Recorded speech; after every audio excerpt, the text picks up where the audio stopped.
നാഥാ കൃപ ചെയ്യണമലിവാ, കൃപ ചെയ്യണമുത്തരമരുളീ,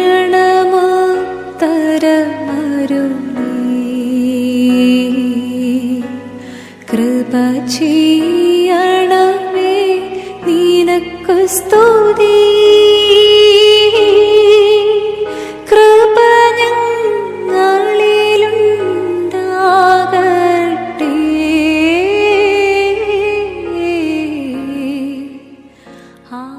ആധ്യാത്മിക ജീവിതത്തിൽ ഉപവാസം എന്ന് പറയുന്നത് ഏറ്റവും ശ്രേഷ്ഠമായ ഒരു കാര്യമാണ്.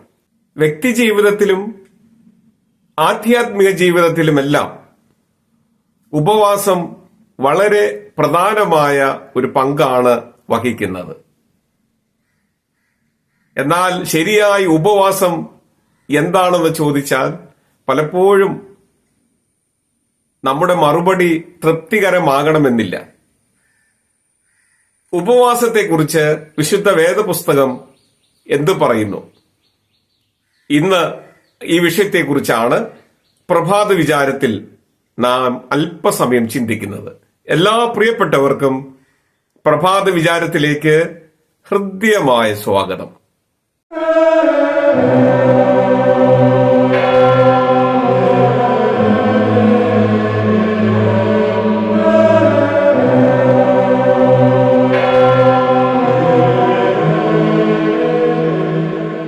വിശുദ്ധ വേദപുസ്തകം പരിശോധിച്ചാൽ ആദിയോടന്തം ഉപവാസത്തെക്കുറിച്ച് ധാരാളം നിർദ്ദേശങ്ങൾ നമുക്ക് കണ്ടെത്താനായിട്ട് സാധിക്കും. ഒത്തിരി കാര്യങ്ങൾ ഉപവാസവുമായി ബന്ധപ്പെട്ട് വിശുദ്ധ വേദപുസ്തകത്തിൽ പഴയ നിയമത്തിലും പുതിയ നിയമത്തിലും നമുക്ക് കണ്ടെത്താൻ സാധിക്കുന്നുണ്ട്. യെശയ്യാ പ്രവചനം 58 അധ്യായത്തിന്റെ 3 മുതൽ 8 വരെയുള്ള വാക്യങ്ങൾ പരിശോധിക്കുമ്പോഴും യിരെമ്യാ പ്രവചനത്തിന്റെ 14 അധ്യായത്തിന്റെ 12 വാക്യം പരിശോധിക്കുമ്പോഴും യോവേൽ പ്രവചനം 2 അധ്യായത്തിന്റെ 16 വാക്യം പരിശോധിക്കുമ്പോഴും ഒരു വ്യക്തി ശരിയായ ശുദ്ധീകരണം കൂടാതെ ഉപവസിച്ചാൽ അത് ഫലപ്രദമാകുന്നില്ല എന്ന് നാം വായിച്ച് മനസ്സിലാക്കുകയാണ്. ആത്മശരീര മനസ്സുകളുടെ ശുദ്ധീകരണം കൂടാതെയുള്ള ഉപവാസം ദൈവത്തിന്റെ സന്നിധിയിൽ അംഗീകാരയോഗ്യമല്ല, കേൾക്കപ്പെടുന്നില്ല എന്ന് വചനം തന്നെ സാക്ഷ്യം നൽകുകയാണ്. അതുകൊണ്ട് ശുദ്ധീകരണത്തോടുകൂടെ ഉപവസിക്കുമ്പോഴാണ് അത് ദൈവസന്നിധിയിൽ ഫലപ്രദമായി തീരുക. വിശുദ്ധ മത്തായി എഴുതിയ സുവിശേഷം 6 അധ്യായത്തിന്റെ 16 വാക്യം പരിശോധിക്കുമ്പോൾ അവിടെ നാം കാണുന്നത് വാടിയ മുഖത്തോടെ നീ ഉപവസിക്കരുത് എന്നാണ്. ഉപവസിക്കുമ്പോൾ നീ വാടിയ മുഖം കാണിക്കരുത്. അത് ഉപവാസത്തിന്റെ ആത്മാവിനെ അർത്ഥരഹിതമാക്കി തീർക്കുന്നു എന്നാണ് വിശുദ്ധ സുവിശേഷം നമ്മളോട് പറയുക. അതുകൊണ്ട് പ്രസന്നമായ മുഖത്തോടുകൂടെ പ്രാർത്ഥനയുടെ ചൈതന്യത്തിൽ ഉപവസിക്കാൻ എനിക്കും നിങ്ങൾക്ക് സാധിക്കുമ്പോഴാണ് നമ്മളുടെ ഉപവാസം ശരിയായ അർത്ഥതലത്തിൽ ആയി തീരുന്നതെന്ന് വചനം അടിവരയിട്ട് പറയുകയാണ്. വിശുദ്ധ മത്തായിയുടെ സുവിശേഷം 6 അധ്യായത്തിന്റെ 16 17 വാക്യങ്ങൾ പരിശോധിക്കുമ്പോൾ ഉപവാസത്തെക്കുറിച്ച് വളരെ പ്രധാനപ്പെട്ട ഒരു കാര്യം അവിടെ രേഖപ്പെടുത്തിയിട്ടുണ്ട്. മനുഷ്യർക്ക് വിളങ്ങേണ്ടതിനു വേണ്ടി നീ ഒരിക്കലും ഉപവസിക്കരുത്. മറ്റുള്ളവരെ കാണിക്കുന്നതിനു വേണ്ടി നീ ഉപവസിക്കരുതെന്ന് വചനം ഓർമ്മപ്പെടുത്തുന്നു. ഉപവാസം നിന്റെ ആന്തരിക വളർച്ച പരിണാമങ്ങൾക്ക് വേണ്ടിയാണ് നീ എടുക്കുന്നത്. നിന്റെ ആധ്യാത്മിക മേഖല ശുദ്ധീകരിക്കപ്പെടുന്നതിനും ശക്തീകരിക്കപ്പെടുന്നതിനും ഉപവാസം നിനക്ക് പ്രയോജനപ്പെടണമെങ്കിൽ അത് ആത്മാർത്ഥമായി നിന്റെ ഹൃദയത്തിന്റെ അടിത്തട്ടിൽ നിന്ന് വരുന്ന ആഗ്രഹത്തിന്റെ പിൻബലത്തിൽ വേണം ഉപവാസം സ്വീകരിക്കാൻ എന്ന് വചനം ഓർമ്മപ്പെടുത്തുന്നു. മറ്റുള്ളവർക്ക് വെളിപ്പെടേണ്ടതിനായി വിളങ്ങേണ്ടതിനായി നീ ഒരിക്കലും ഉപവസിക്കരുത്. അങ്ങനെ നീ ഉപവസിച്ചാൽ അത് അർത്ഥരഹിതമാണെന്ന് സുവിശേഷം നമ്മോട് പറയുന്നു. വിശുദ്ധ മത്തായിയുടെ സുവിശേഷം 6-ാമത്തെ അധ്യായത്തിന്റെ 17-ാമത്തെ വാക്യം പരിശോധിക്കുമ്പോൾ ഒരിക്കലും ഉപവാസം നീ പ്രസിദ്ധപ്പെടുത്തരുതെന്നാണ്.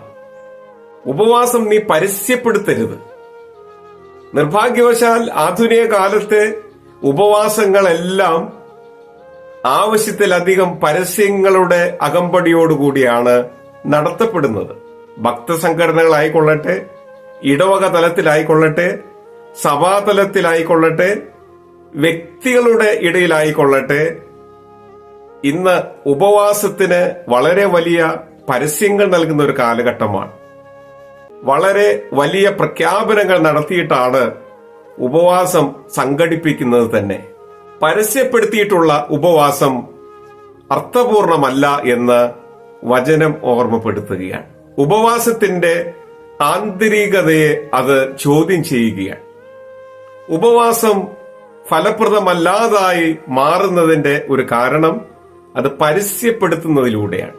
അതുകൊണ്ട് നീ ഉപവസിക്കാൻ ആഗ്രഹിക്കുമ്പോൾ രഹസ്യമായി ദൈവത്തിന്റെ സന്നിധിയിൽ നിന്നെ തന്നെ ഒരുക്കി അത് നിർവഹിക്കുക എന്നാണ് വചനം ഇന്ന് നമ്മളോട് പറയുന്നത്.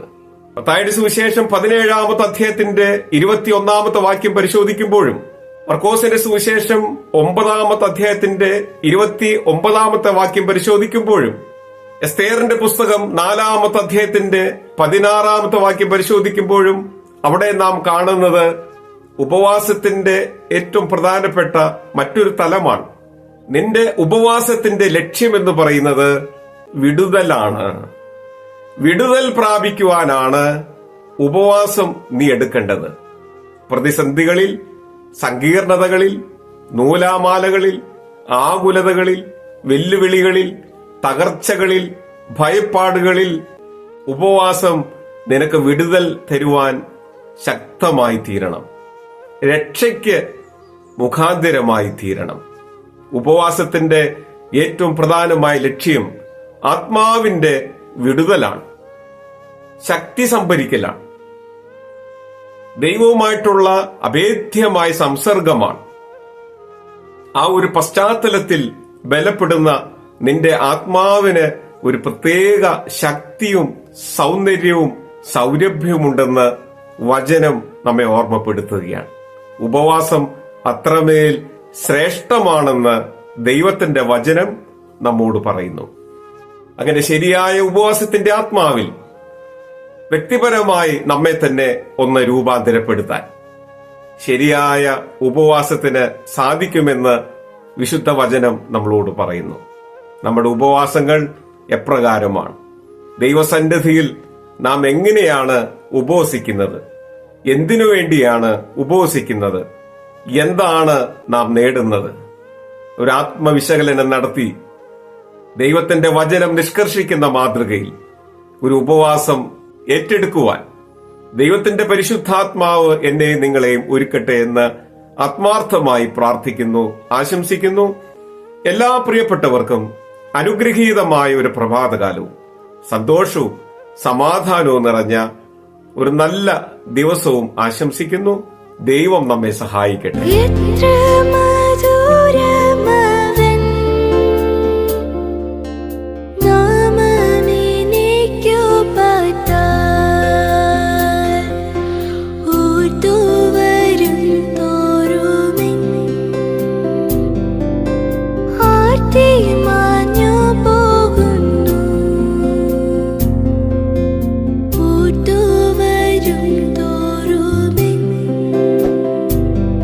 എത്ര